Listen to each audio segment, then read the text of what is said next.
Me echaron de mi propio cuarto, pero no me quejé, solo mostré la escritura de la casa. La reacción de ellos no tuvo precio. El día que recibí una oferta de trabajo, Cynthia, la esposa de mi primo, anunció que estaba embarazada justo en medio de la celebración familiar. Cynthia soltó de repente: ahora que Sierra consiguió trabajo y yo estoy embarazada, se va a poner complicado seguir viviendo juntas.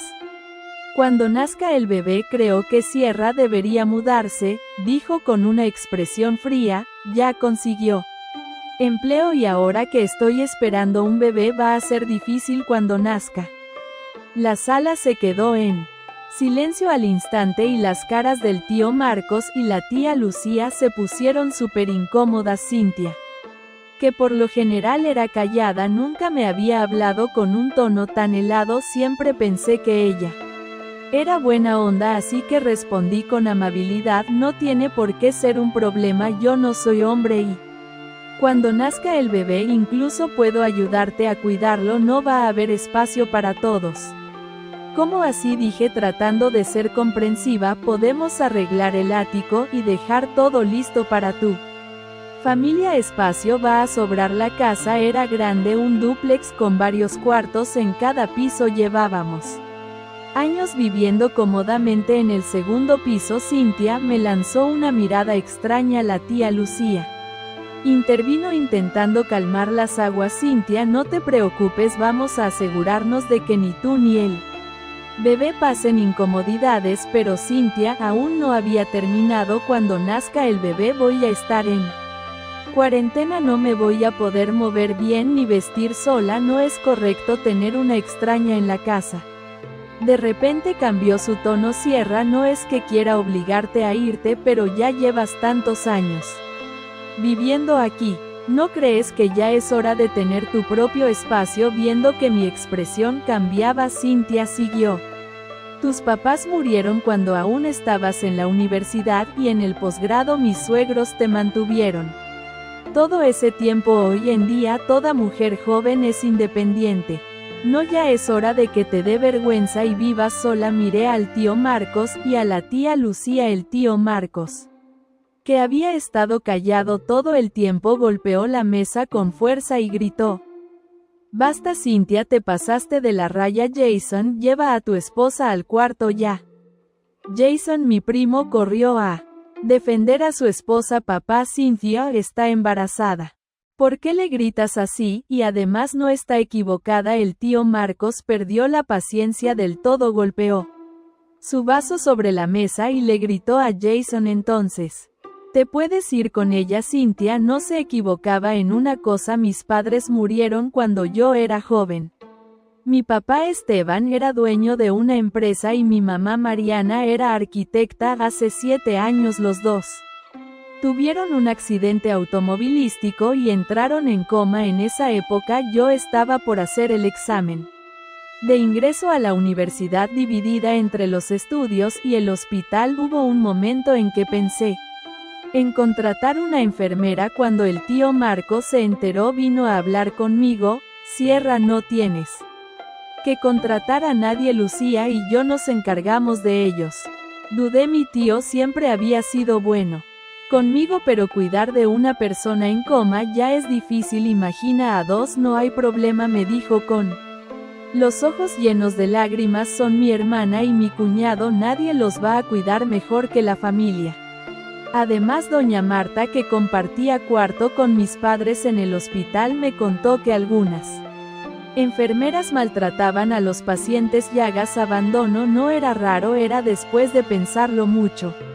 Acepté y le pagué al tío Marcos y a la tía Lucía el triple del promedio para que los cuidaran y los cuidaron bien. Cada vez que los visitaba no había mal olor ni suciedad. Cuidaron de mis padres más de un año hasta que los dos fallecieron. Me fui a estudiar a otra ciudad. Mucha gente me sugirió vender la casa familiar, pero no pude. Esa casa había sido el hogar de mis padres. Cada árbol y cada rincón, diseñado por mi mamá, quería a alguien de confianza para cuidarla mientras yo estaba lejos. Cuando el Tío Marcos se enteró, se ofreció y ellos se mudaron allí, y se quedaron por años. Cuando empecé el posgrado, el tío Marcos y la tía Lucía insistieron en que volviera a casa diciendo que podían ayudarme, pero después de la escena de hoy con Cynthia entendí por qué siempre había sido tan distante conmigo. Después de que Jason y Cynthia se fueron, le pregunté al tío Marcos, ella no sabe lo de la casa. La tía Lucía respondió medio incómoda, eso fue culpa mía, le dije a Cynthia y a la familia de ella que la casa era nuestra. Ya sabes cómo es la familia de Jason, solo iba a dejar que se casaran si él tenía casa propia, y como no teníamos dinero mentimos. Lo entendí. El tío Marcos nunca fue muy responsable. Mis padres le consiguieron varios trabajos, pero nunca duraba en ninguno, siempre dependía de nuestra ayuda para empezar algo, pero en los últimos años el tío y la tía fueron muy buenos conmigo. Le hablé con cariño. La verdad, siempre sale mejor decirle a Cynthia de una vez si de verdad necesitan una casa. Tengo otra que les puedo ofrecer. El tío respondió, cierra ya, hiciste más que suficiente por nosotros, no te preocupes, jamás abusaría de tu generosidad. Al oír eso se me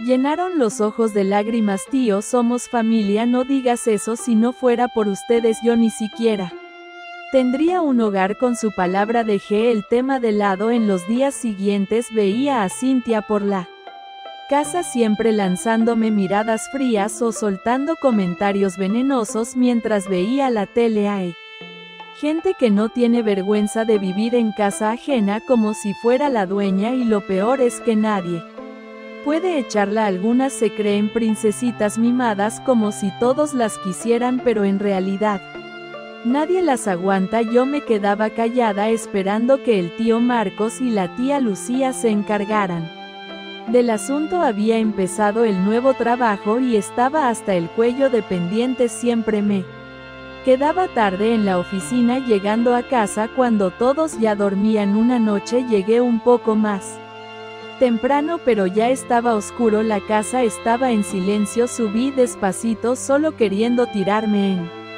la cama, pero en cuanto me acosté escuché un grito agudo. Ahí salté asustada y las luces se encendieron. Ahí estaba Cynthia en camisón acostada en mi cama mirándome con cara de susto. El tío Marcos y la tía Lucía corrieron al cuarto. ¿Qué pasó?, preguntó el tío. Traté de mantener la calma. Cynthia, ¿qué haces en mi cama? Su cara se puso helada. Esta casa es mía, puedo dormir donde quiera. Frunce el ceño confundida y molesta. La tía Lucía me sacó del cuarto tratando de calmar el ambiente. Ciérrase. Me olvidó avisarte, Cynthia se mudó a tu cuarto.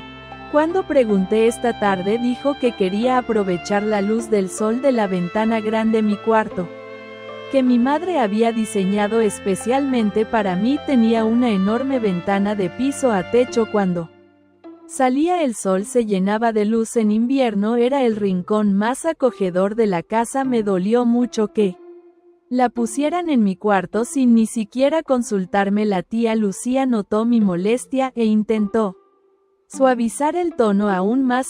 Perdón por no pedirte permiso, pero Cynthia está embarazada y sus náuseas matutinas están muy fuertes. Dijo que la luz del sol la ayuda un poco. Tenía amigas embarazadas. Sabía que el embarazo podía alterar las hormonas y hacer que una mujer actuara raro. El tío Marcos salió del cuarto con cara de pocos amigos. ¿Qué está pasando aquí? Todo el mundo se embaraza, pero nadie actúa así. No puede simplemente quedarse con tu cuarto. Cynthia tiene que salir de ahí rápidamente. Intervine. Todo bien, tío Marcos. Él siempre fue súper protector conmigo. Pasar que pasara, no quería causar una pelea entre él y la tía Lucía. Así que dije, de verdad no hay problema, dormiré en otro cuarto. Cynthia está embarazada, necesita más el espacio. El tío Marcos dudó, visiblemente incómodo. Pero eso no es justo para ti. Sonreí levemente. Somos familia, no es gran cosa, solo dime dónde pusieron mis cosas. La tía Lucía respondió, las Llevamos al cuarto del ala oeste. El cuarto del oeste era el más pequeño de la casa, no entraba casi nada de sol y solo tenía una ventanita. Originalmente era el cuarto de servicio, pasar del mejor cuarto de la casa al peor fue un golpe duro, pero ver la cara preocupada del tío Marcos me hizo tragarme el orgullo. El día que firmé mi primer contrato importante en el trabajo, pasé por casa en la tarde para recoger unos documentos. Pensé en invitar a la tía Lucía a celebrar conmigo en una cena, pero al acercarme a la puerta de su cuarto escuché una conversación.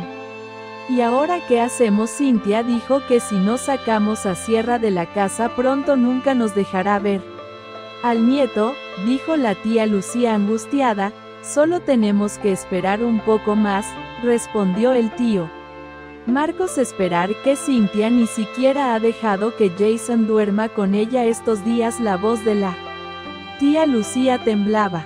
Y el medicamento, llevamos más de 3 años dándoselo a Sierra y todavía está viva y bien. ¿Cuándo se va a morir? Se me erizó la piel.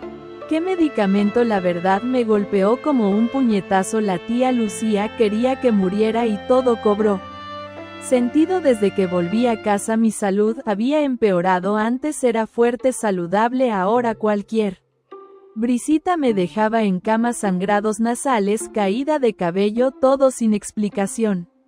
¿Cómo crees que murieron sus padres?, dijo el tío Marcos con frialdad. Los drogamos hasta la muerte. Un escalofrío recorrió mi espalda. Mis padres estaban estables y de repente empeoraron. La tía Lucía suspiró. Aumentamos la dosis. El tío Marcos lo pensó un momento y asintió. Puede que funcione. Sus padres duraron 1 año, ella ya lleva 3 desde que volvió. Si se muere ahora nadie sospechará nada. Hubiera sido mejor atropellarla hace años, agregó. Ya se gastó casi toda la herencia de los padres.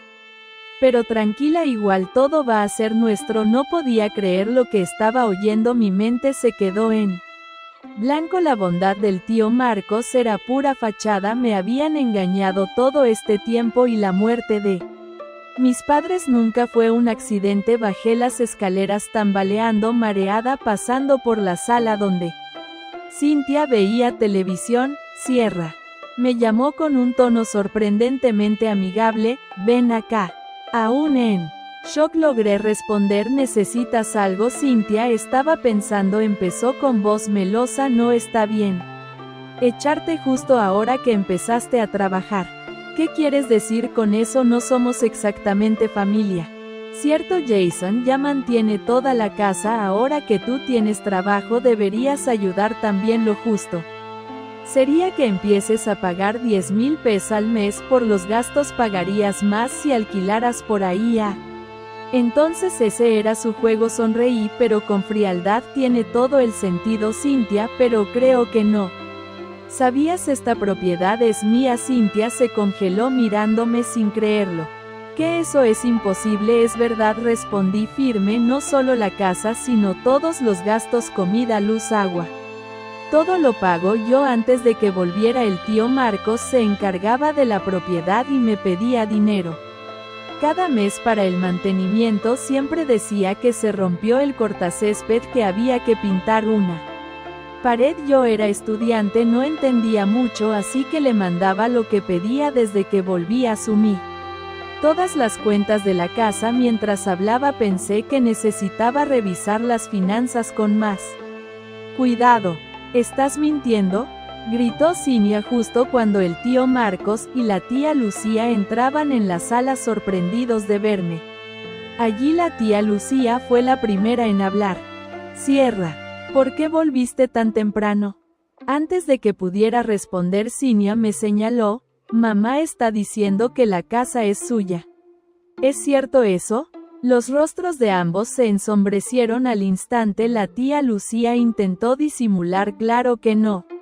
Cintia solo está bromeando. Me lanzó una mirada de advertencia. La ignoré. Saqué la escritura de la casa del bolso y la lancé sobre la mesa de centro. Nunca imaginé que una simple hoja de papel pudiera desatar tal tormenta cuando coloqué la escritura de la casa sobre la mesa del salón. El silencio que siguió fue más elocuente que cualquier grito. Cynthia, con los ojos desorbitados, balbuceó: «¿Esto qué es la escritura de la casa?». Respondí con calma: «Mi madre me la dejó antes de fallecer». Jason se levantó de golpe, tirando la silla al suelo. «Eso es mentira. Mis padres dijeron que esta casa era suya».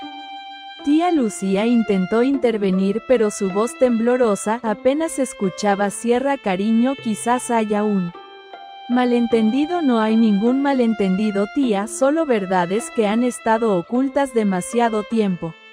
Me giré y salí del salón, dejando atrás las miradas atónitas. Subí a mi habitación, o mejor dicho, a la que solía ser mi habitación antes de que Cynthia decidiera ocuparla sin mi consentimiento. Al abrir la puerta, el olor a su perfume barato me golpeó como una bofetada. Mis cosas habían sido arrinconadas en una esquina como si fueran trastos viejos. Recogí mis pertenencias en silencio. Cada objeto era un recuerdo, una parte de mí que había sido desplazada sin consideración. Mientras empacaba, encontré una caja que no recordaba haber visto antes. Al abrirla descubrí cartas y fotografías de mis padres, momentos felices que creía perdidos, entre ellas una carta dirigida a mí, escrita por mi madre poco antes del accidente. «Querida Sierra», comenzaba, «si estás leyendo esto es porque ya no estoy contigo. Quiero que sepas que siempre te amé y que todo lo que hice fue por tu bienestar. Confía en tu intuición y no dejes que nadie te haga sentir menos de lo que eres». Las lágrimas comenzaron a caer sin control. Mi madre, incluso en la distancia, seguía guiándome. Con renovada determinación decidí que era hora de tomar el control de mi vida y de mi legado. Al día siguiente contacté a una antigua compañera de la universidad, Leticia, ahora una abogada reconocida en Madrid. Le expliqué la situación y le mostré la escritura de la casa. «Esto es claro como el agua». «Sierra», dijo Leticia después de revisar los documentos, «esta propiedad es tuya por derecho. Podemos iniciar acciones legales para desalojar a quienes la ocupan ilegalmente. Quiero hacerlo, pero de manera que entiendan el daño que han causado». Respondí: «No busco venganza, sino justicia». Leticia asintió, comprendiendo mi postura. Esa noche, mientras cenaba sola en una pequeña taberna del barrio, reflexioné sobre todo lo ocurrido. Mis tíos, que una vez fueron mi familia, habían traicionado mi confianza. Cynthia, con su actitud arrogante, había menospreciado mi dolor y mi historia, pero ya no permitiría que me pisotearan. Al regresar a casa, encontré a Cynthia en el salón hablando por teléfono. Al verme, colgó rápidamente y me lanzó una mirada desafiante. «¿Disfrutando de tu victoria?», preguntó con sarcasmo. «No se trata de ganar o perder, Cynthia, se trata de respeto y de justicia». Ella bufó y se marchó sin decir más. Subí a mi habitación decidida a seguir adelante con el plan.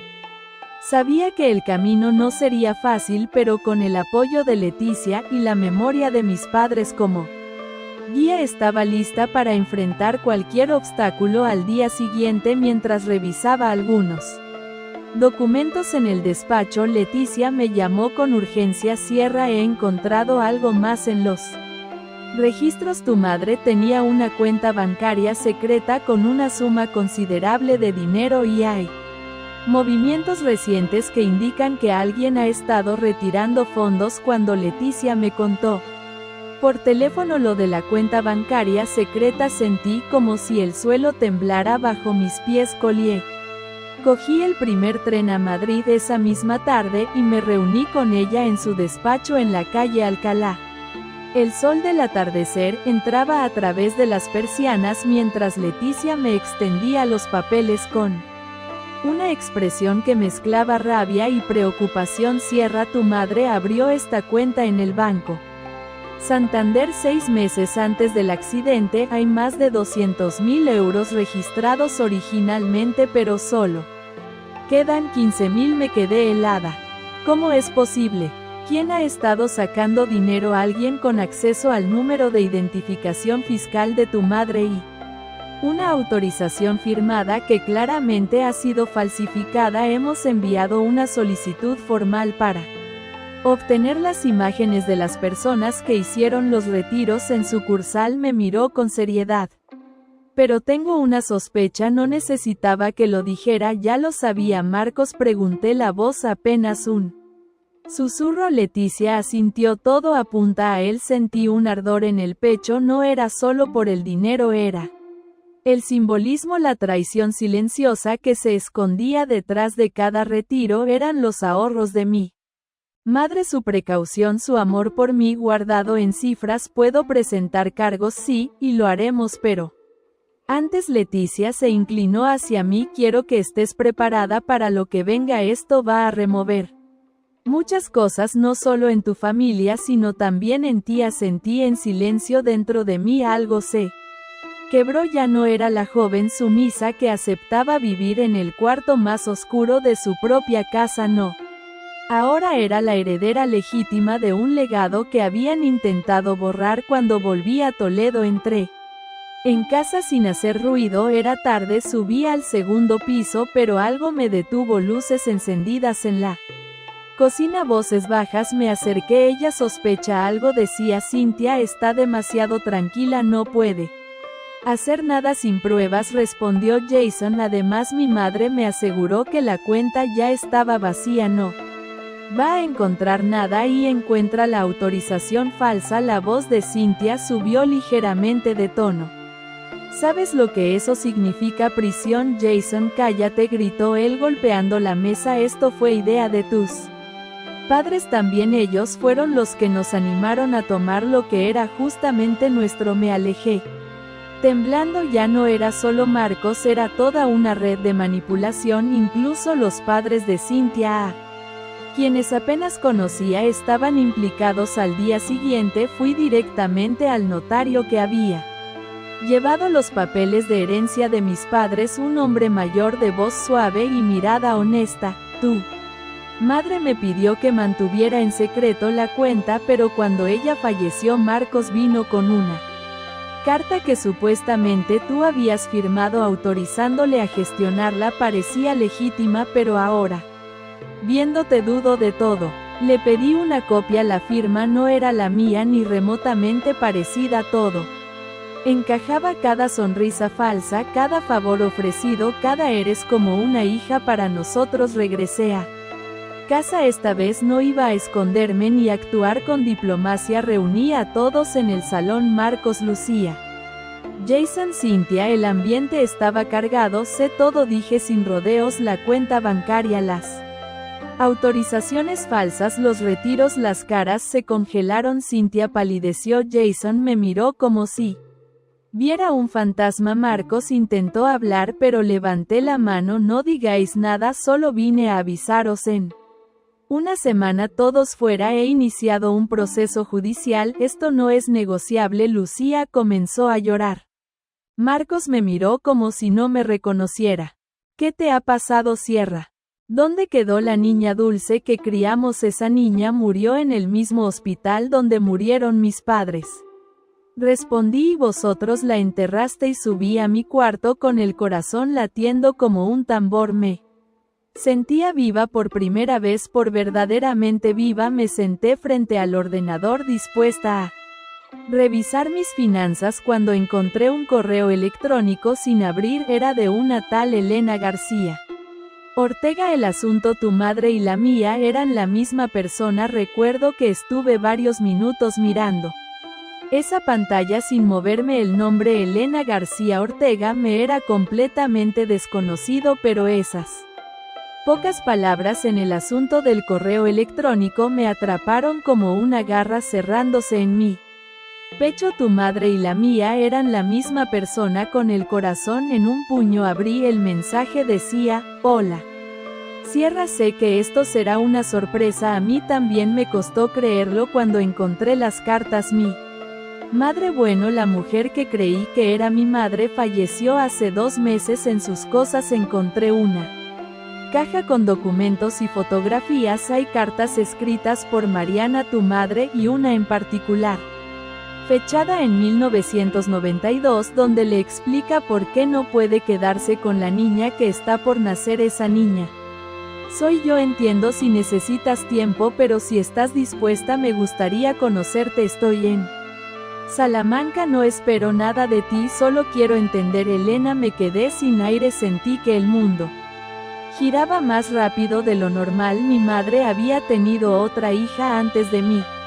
¿Por qué nunca me lo dijo? Cogí el tren esa misma tarde a Salamanca con una ansiedad que me arañaba el estómago. El viaje se me hizo eterno. Releí correo una y otra vez buscando alguna señal de mentira, algún tono oportunista, pero no lo encontré. Era sincero, desnudo, doloroso. Nos encontramos en una cafetería antigua cerca de la Plaza Mayor. Elena ya estaba allí sentada junto a la ventana. Tenía el pelo rizado oscuro y los mismos ojos verdes que mi madre. Nos miramos y fue como si el tiempo se detuviera. Sierra, dijo levantándose. Gracias por venir. No estoy segura de qué decirte, admití yo. Tampoco, solo gracias. Nos sentamos. Sacó una carpeta cuidadosamente organizada, fotos, cartas, un mechón de cabello atado con un lazo rojo y una nota que reconocí al instante como escrita por mi madre. Esto lo escribió cuando tenía 23 años, explicó. Elena vivía en Zaragoza, estaba sola, asustada. Decía que no podía cuidarme, pero que algún día me buscaría. Mis ojos se llenaron de lágrimas. Mi madre nunca me habló de ti, dije apenas en un susurro. Nunca mencionó nada. La vida que llevó contigo fue diferente. Quizás quiso empezar de cero, pero eras su hija, y tú también. No estoy aquí para competir por su amor, Sierra, solo quería que supieras que existo, que hay una parte de ella en mí también. Nos quedamos en silencio un buen rato. Algo en ella me resultaba familiar, su manera de mirar, la forma de tocar la taza de café, cosas pequeñas que solo alguien criado por Mariana entendería. Quiero saber más de ti, le dije finalmente. Si estás dispuesta, claro, podemos ir despacio o rápido si prefieres. Sonrió nerviosa. Nos abrazamos al salir, un abrazo torpe, sincero. No sabía si eso nos convertía en hermanas, pero algo dentro de mí se sintió más completo. Al volver a Toledo noté que algo estaba raro. La casa estaba silenciosa, demasiado. Entré con cautela. El salón estaba vacío. Subí lentamente al segundo piso. Las puertas estaban abiertas, los armarios vacíos. Mis tíos y los demás se habían ido sin avisar, sin decir una palabra, solo una nota sobre la mesa. No lucharemos contra ti, pero tampoco pediremos perdón. Me senté intentando entender cómo sentía. No era alivio, tampoco tristeza, era algo en el medio, algo agrio. Me dirigí a mi habitación y me sorprendió encontrar la caja de cartas de mi madre abierta, no como si alguien la hubiese revisado, como si la hubieran querido destruir. Algunos sobres estaban rasgados, arrugados, y uno en particular tenía una esquina quemada. Lo abrí temblando. Dentro había una nota escrita a mano. No era de mi madre. Sabemos que has estado removiendo el pasado. Hay cosas que es mejor no saber. La sangre puede costar caro. Esa noche no dormí por primera vez.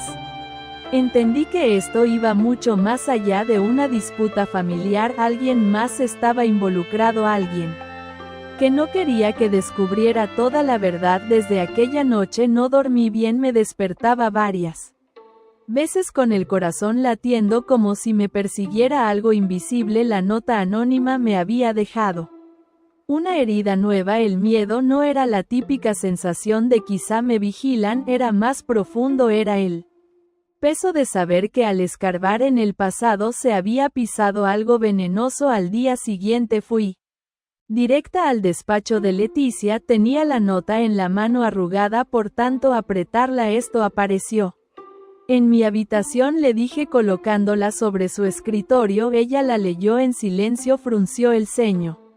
Luego se levantó y cerró la puerta con seguro ¿Quién tiene acceso a tu casa ahora que tus tíos se han ido? Nadie. Eso creo. Cambié las cerraduras hace 2 días por si acaso, pero esto miré la nota como si aún no fuera real. Esto es una amenaza directa. Leticia sacó su móvil y comenzó a marcar. Voy a llamar a un contacto en la Policía Nacional. Esto ya no es solo un tema legal. Cierra. Alguien se siente amenazado por lo que has encontrado y si están dispuestos a intimidarte, hay que actuar antes de que den un paso más. Mientras esperábamos que llegara el inspector, me quedé sola en el despacho. Mis pensamientos volvían una y otra vez a Elena y si todo estaba conectado y si el abandono de mi madre a Elena no fue voluntario sino forzado por algo o por alguien. La llegada del inspector me sacó del laberinto mental. Se llamaba Mateo Salgado. Un hombre de mirada seria pero voz pausada. Le mostré la nota y le conté lo esencial. Omití algunas cosas. Aún no sabía en quién confiar. ¿Recibiste alguna otra amenaza antes? Algo similar. No respondí, solo esta, pero también descubrí que la cuenta de mi madre fue vaciada ilegalmente y ahora resulta que mi madre pudo haber tenido otra hija antes que yo. Todo esto se ha vuelto una red de mentiras. Mateo asintió lentamente, anotando en una libreta. ¿Hay alguien que crea que pueda salir perjudicado si descubres más sobre tu pasado? Sí, dije sin dudar. Mis tíos y la familia de Cintia, pero hay algo más. Alguien más. Le entregué la carta parcialmente quemada, la que casi destruyeron. Él la observó con detenimiento con guantes. Y todo esto no lo hace alguien sin experiencia. El corte, la forma del quemado. Alguien intentó eliminar esto sin llamar demasiado la atención. ¿Qué puede significar eso? Que estás molestando a gente que no quiere ser descubierta. Cuando salí del despacho de Leticia, el aire de Madrid me pareció más denso, como si cada mirada en la calle ocultara algo. Tomé el tren de vuelta a Toledo con la sensación de que alguien me seguía. Esa misma noche Elena me llamó. Su voz estaba temblorosa. Sierra, tengo que contarte algo. ¿Qué ha pasado? Una mujer vino hoy a casa. No se presentó ni dijo quién era quién, solo dejó una caja. Dijo que era una parte de la verdad y se fue. ¿La abriste? Sí, hay documentos, fotografías y una carta con el membrete de una clínica de hace casi 30 años. Tiene el nombre de Mariana García Ortega como paciente, pero no era por embarazo, era por una denuncia por agresión. Me quedé muda. Mi madre denunciada agresión. ¿Dónde está esa clínica? En Zaragoza. Sabía lo que tenía que hacer. Tenía que ir allí. La única forma de protegerme era conocer toda la verdad, incluso la más fea. Corté la llamada, cerré las ventanas de casa, aseguré la puerta y me senté a planear mi viaje. Al día siguiente estaría en Zaragoza en busca de respuestas que hasta entonces nadie había querido darme. Pero antes de apagar el teléfono, un mensaje me llegó por WhatsApp desde un número desconocido. Vas demasiado lejos, vuelve atrás, cierra o acabarás como ellos. No decía más, solo eso y una fotografía adjunta. Era la tumba de mis padres. Amaneció antes de que pudiera cerrar los ojos el mensaje con la foto de la tumba de mis padres. Seguía ahí como una losa sobre el pecho. No lo borré, ni siquiera lo reenvié a Leticia. No quería compartirlo, no, aún era mío. Como si de alguna forma enferma aquella amenaza me acercara más a ellos, a su dolor, a su muerte. Cogí el coche temprano y conduje hasta Zaragoza. 6 horas de carretera, cruzando campos dorados y pueblos silenciosos. Llevaba los dedos entumecidos por aferrar el volante y la mandíbula tensa por morderme el pensamiento una y otra vez.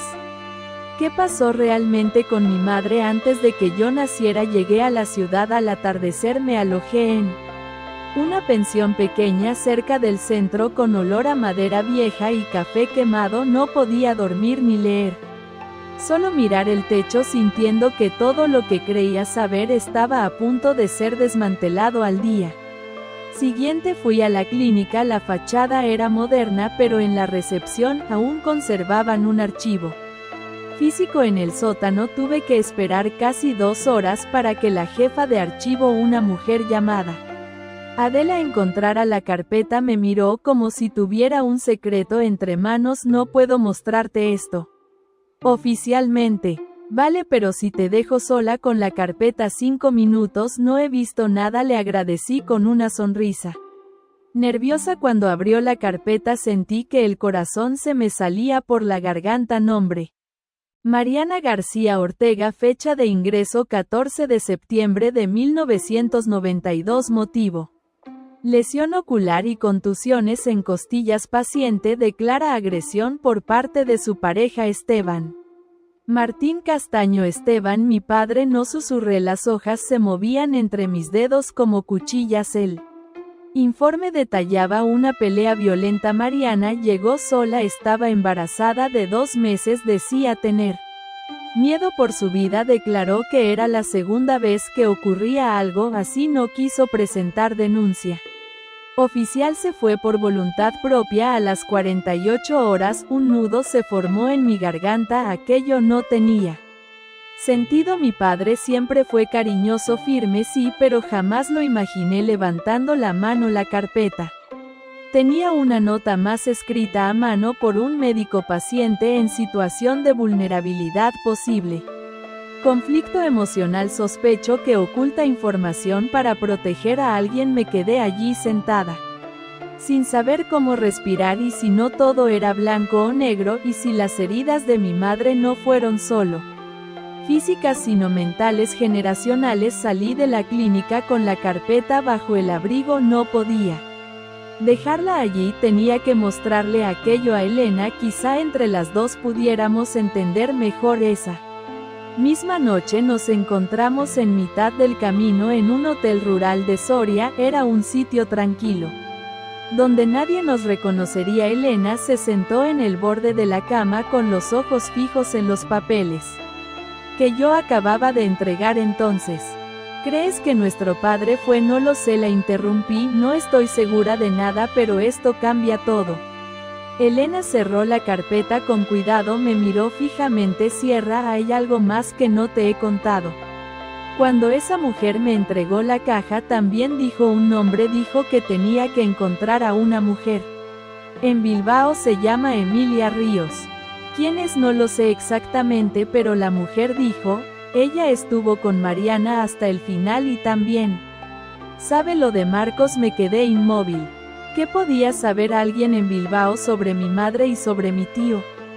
Al día siguiente, de camino a Toledo, llamé a Leticia para contarle todo. Cuando le mencioné el nombre de Emilia Ríos, guardó silencio al otro lado de la línea. Leti, conozco ese nombre, dijo.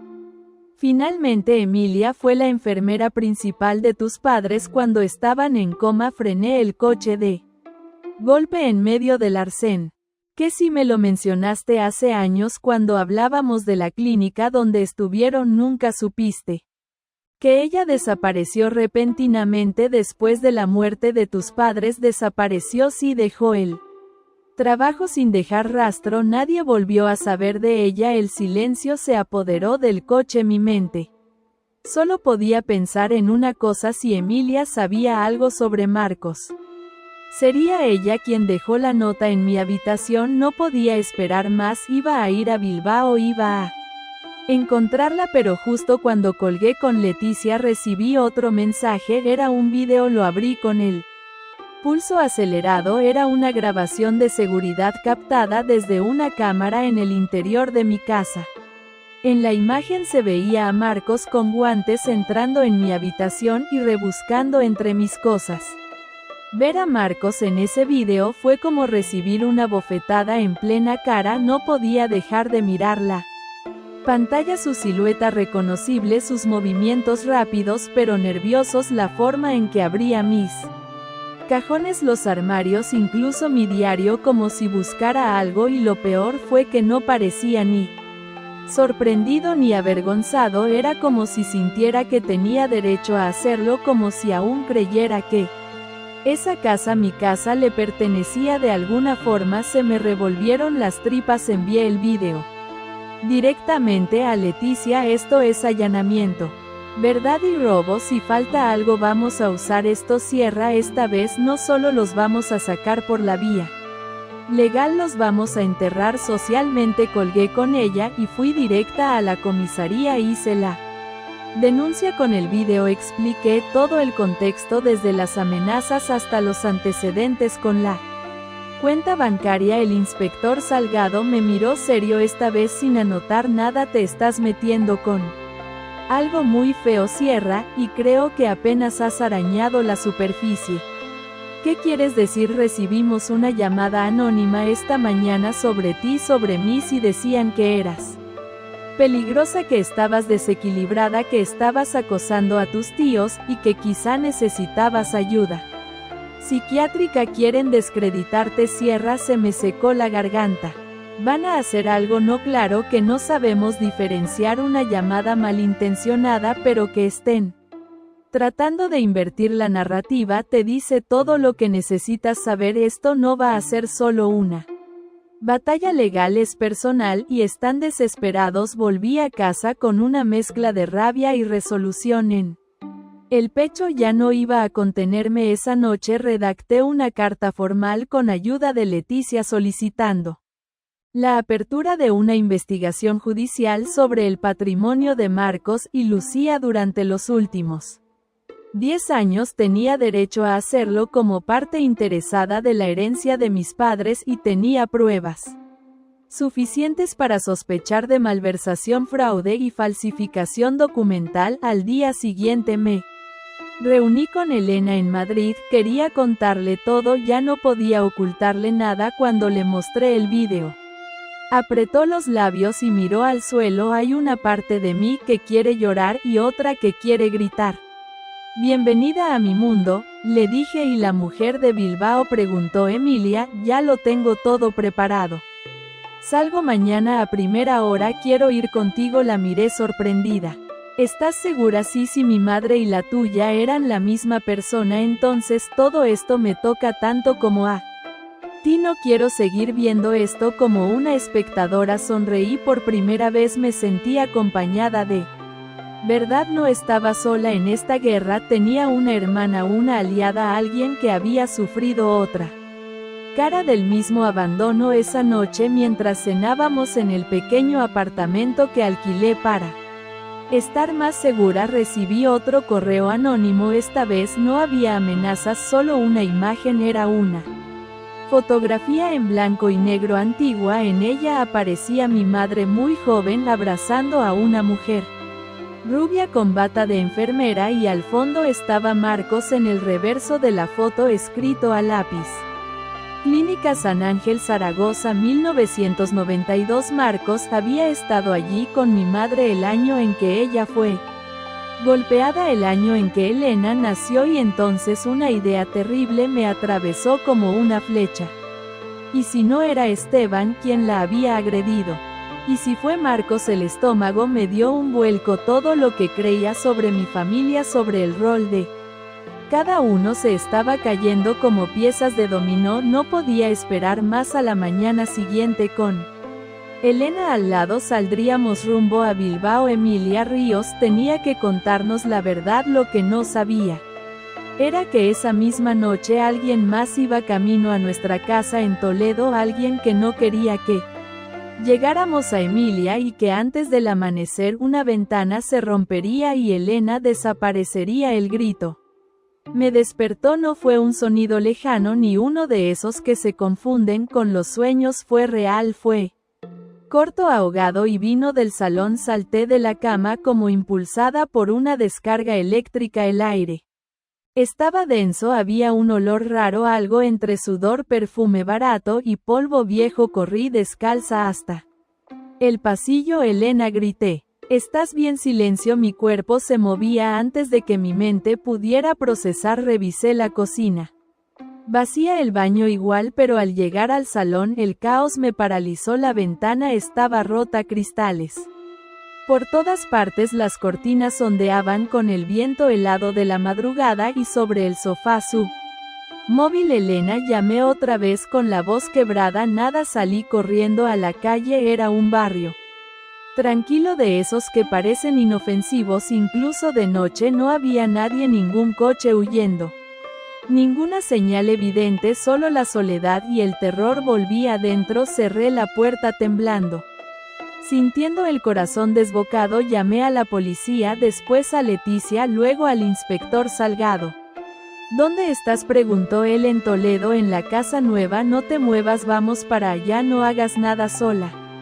Pero ya era tarde para eso. Encontré una nota tirada en el suelo del salón, escrita con un marcador negro, letras grandes y torcidas: advertimos, no te metas más. Las manos me temblaban tanto que apenas podía sujetarla. ¿Por qué, Elena? ¿Por qué no a mí? ¿O era precisamente por eso? La policía llegó en menos de media hora, revisaron todo, tomaron huellas. Me hicieron preguntas que no podía responder. Tenía enemigos. Alguien sabía que Elena estaba allí. Había cámaras, tenía una cámara interna conectada al móvil, dije de pronto, en la entrada. En teoría debe haber grabado todo. Fui directa al portátil, el archivo estaba ahí: grabación de las 138, a la 1:44 de la mañana. De la madrugada. Le di al play, en la imagen se veía claramente como dos figuras encapuchadas rompían el cristal desde fuera, entraban y segundos después se veían arrastrando a Elena hacia la ventana. Ella forcejeaba, gritaba algo que no se entendía. Uno de ellos le cubría la boca, el otro alzó la cabeza brevemente. Marcos, su silueta era inconfundible, su manera de caminar, la línea de la mandíbula, incluso su chaqueta de siempre. Los agentes no podían creerlo. Salgado apretó los dientes. Esto ya no es una simple denuncia, cierra, esto es secuestro y tentativa de homicidio. Me senté en el suelo, todo giraba, sentía como si me hubieran arrancado el alma por dentro. No puedo perderla, murmuré. La encontraremos, pero tienes que ser fuerte y sobre todo tienes que seguir fingiendo que no sabes nada. Más si sospechan que los tenemos identificados, podrían matarla. Salgado no respondió. Esa noche no dormí, revisé todas las grabaciones una y otra vez, imaginaba los peores escenarios.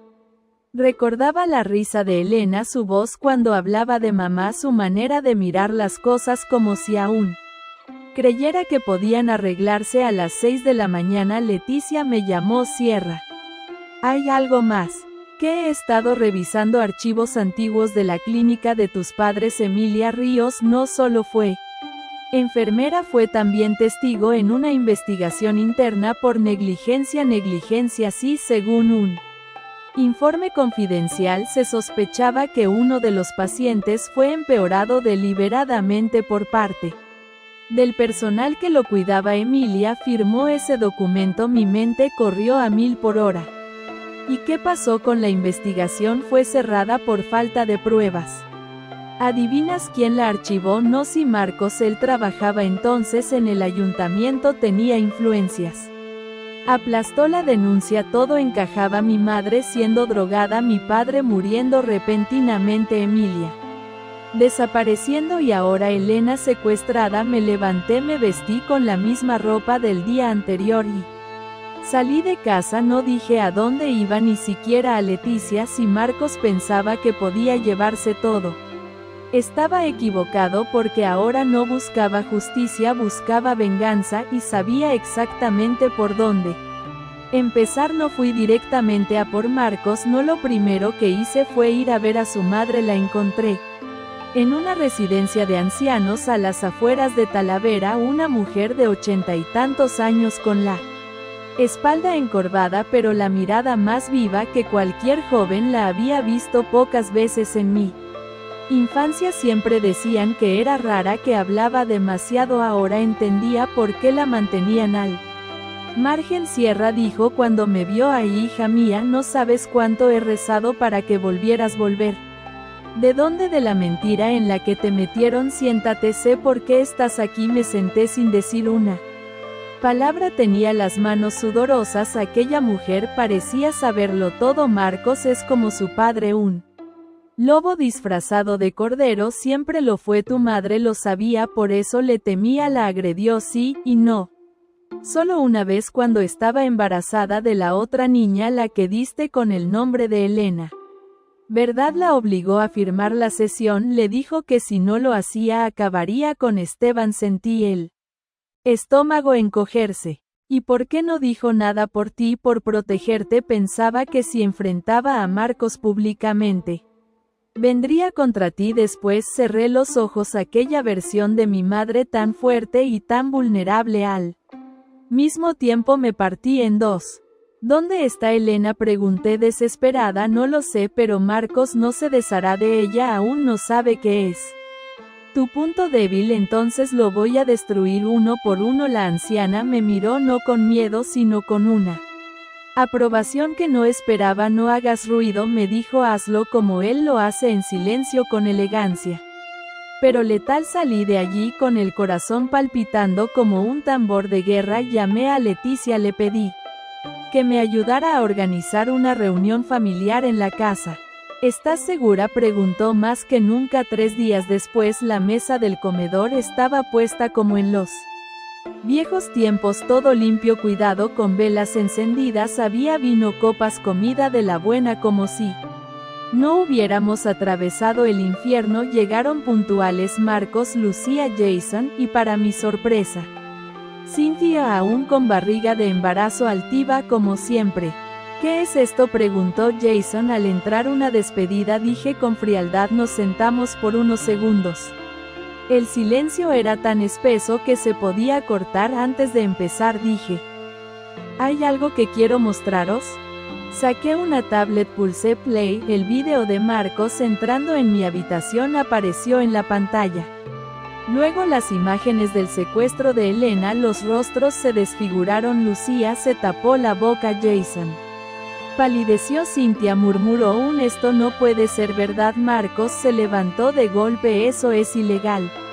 Manipulado. Sí, pues esta copia ya está con la policía y con un periodista amigo de Leticia, el mismo, que va a publicar mañana una crónica completa de todos los crímenes financieros, amenazas y fraudes que has cometido durante los últimos años. Lo vi encoger los hombros por primera vez. Lo vi pequeño. Estáis acabados, dije con una calma que ni yo reconocí, y si no me devolvéis a Elena personalmente, haré que paséis el resto de vuestra vida en la cárcel. Marcos me miró y algo en su expresión cambió. No era arrogancia, era resignación. Está en un chalet en las afueras de Segovia con un amigo mío, Sana. Por ahora. Tomé nota mentalmente. Llamé al inspector Salgado desde el baño. Me juró que se encargarían. Y que esa misma noche Elena volvería a estar conmigo. Cuando regresé a la sala todos estaban de pie, a punto de irse. Una última cosa, dije. Cynthia. Ella me miró de reojo. Sí, sé que fuiste tú quien inició el chantaje emocional con Marcos. Sé que convenciste a Jason de firmar como cómplice para acceder a la cuenta de mi madre. Ella quiso decir algo pero la corté. Te deseo suerte de verdad, porque cuando tengas a ese niño vas a necesitarla más que nunca, no para enfrentarte a mí sino para mirarte al espejo. Salieron en silencio como fantasmas y yo me senté en la silla. Exhalé por primera vez en días. Y esperé a que el teléfono sonara. A las 3 de la mañana sonó. Cierra, dijo Salgado al otro lado. La tenemos. Está bien, está contigo en 1 hora. Me derrumbé en el suelo. No lloré, solo me dejé caer. Estábamos vivas y ahora era momento de renacer. Cuando vi a Elena cruzar la puerta esa madrugada no supe si estaba viva o si era una visión. Llevaba una sudadera gris demasiado grande para ella, el cabello suelto y los ojos enrojecidos, pero estaba entera, ilesa, y eso era todo lo que importaba. Corrí a abrazarla. Se aferró a mí con una fuerza que no había sentido nunca, como si yo fuera su única ancla en este mundo, y quizá lo era. ¿Te hicieron daño?, le pregunté en voz baja. No solo me ataron, me taparon los ojos. No hablaban mucho, pero uno de ellos olía a vino rancio, y el otro tenía miedo. Podía oírlo temblar cuando me miraba. Estás a salvo, susurré. Ya pasó esa mañana, amanecimos abrazadas en el sofá sin habernos soltado ni un segundo. La luz entraba por la ventana como una promesa y por primera vez en semanas desayunamos juntas café con leche y pan tostado con aceite como hacía mamá. Leticia vino al mediodía, traía una sonrisa serena y un sobre grueso entre las manos. Lo conseguí, dijo sentándose. Este es el informe completo de la auditoría patrimonial. Marcos ha perdido todo lo que tenía, todo, sí, la casa de campo, el piso en Madrid, las cuentas en Andorra, todo ha sido embargado y tiene una orden de alejamiento que se hará efectiva en cuanto termine su declaración ante el juez. Y Lucía, ella lloró, suplicó, pero en el fondo lo sabía. Su silencio fue su condena. No sentí placer, no sentí victoria, solo una calma rara, como si finalmente el agua estancada empezara a moverse. Pasamos los días siguientes organizando la casa, pintamos paredes, tiramos muebles antiguos, cambiamos las cortinas que tanto odiaba. El salón volvió a tener vida, pusimos fotos de mamá, de papá, incluso encontramos una caja con dibujos que yo había hecho de niña y cartas que mamá nunca me había dado. ¿Y si reabrimos la empresa?, me preguntó Elena una tarde mientras tomábamos té en el jardín. La de papá. Sí, arquitectura, diseño interior, todo lo que heredaste podemos hacerlo en su nombre, en el nuestro. Lo pensé, era algo que había evitado por años porque dolía, porque me parecía que solo él podía hacerlo bien, pero ahora era distinto. Vale, le dije, pero lo hacemos juntas, y así nació Ortega Martín Studio, un proyecto nuevo, un símbolo de lo que podíamos construir literal y emocionalmente. Leticia nos ayudó con los papeles, un amigo suyo, diseñador, hizo el logo y en 2 semanas ya teníamos página web y nuestras primeras 3 clientas interesadas. El barrio hablaba, unos con curiosidad, otros con envidia, algunos incluso con respeto. Yo ya no era la niña huérfana de Toledo, era Sierra Ortega y no solo tenía una casa, tenía un hogar. Una noche, mientras revisábamos antiguos planos de mamá en la terraza, Elena se quedó en silencio observando una hoja con atención. Mira esto, me dijo, este plano no es de esta casa, es otra. ¿Conoces esta dirección? Miré el papel, me sonaba, está a las afueras, cerca de la zona de Albarreal. ¿Por qué? Porque mamá lo marcó con una X y escribió al lado, cajas fuertes, no tocar hasta que cierra esté lista. Mi corazón dio un salto. Cajas fuertes, sí, y no está tachado. Lo dejó ahí como si supiera que algún día iríamos. Al día siguiente fuimos en coche. Era una casa vieja, abandonada, cubierta de hiedra, pero aún firme. Tenía ese aire de propiedad olvidada que aún guarda secretos en las paredes. Entramos por una ventana rota, el polvo lo cubría todo, pero en el estudio, detrás de un falso muro, encontramos 2 cajas fuertes incrustadas. Leticia vino con un cerrajero de confianza, tardó horas. Pero cuando se abrieron, ahí estaban cartas, documentos, fotografías, registros de herencias, contratos y un diario personal de mamá, un manuscrito lleno de reflexiones, miedos, advertencias, y al final del diario una sola frase: perdónales si puedes, pero nunca te olvides de lo que hicieron. Me quedé en silencio acariciando esas palabras. No sabía aún si estaba lista para perdonar, pero al menos ahora sabía la verdad toda. La verdad, y eso era suficiente, o eso creía, hasta que Leticia sacó un sobre con el sello de un notario. Cierra este documento, dice que hay una tercera beneficiaria del testamento original. ¿Cómo? ¿Quién? Una tal Alejandra Salvatierra. Elena y yo nos miramos, ninguna conocía ese nombre. ¿Y si mamá tuvo otra hija?, dijo ella en voz baja. Todo lo que había sentido como cierre de pronto volvió a abrirse como una herida. El nombre Alejandra Salvatierra no salía de mi cabeza, me repetía una y otra vez: no puede ser, tiene que haber un error.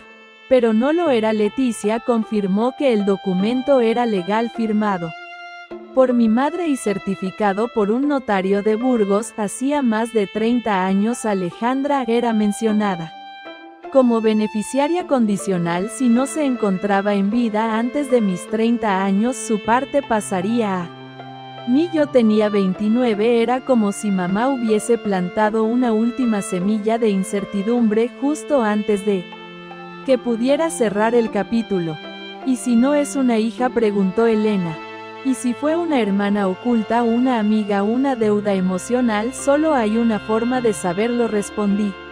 Encontrarla. Gracias a Leticia y su red de contactos dimos con una pista. Alejandra vivía o había vivido en un convento en León. Lo curioso es que no era monja, era cocinera. Entramos en contacto con la administración del lugar y finalmente una semana después recibí un mensaje: Sierra, me han dicho que buscas a Alejandra. Soy yo. Mariana fue mi madre de corazón, no biológica, pero más madre que la que me parió. Nos encontramos en un pequeño café de León, junto a la catedral. Alejandra era una mujer de unos 45 años, piel morena, ojos intensos, voz cálida. Tu madre me recogió cuando yo tenía 12 años. Escapaba de una familia que me maltrataba. Me encontró en la estación de tren hambrienta y sola. Me llevó a casa, me dio de comer, me hizo sentir humana.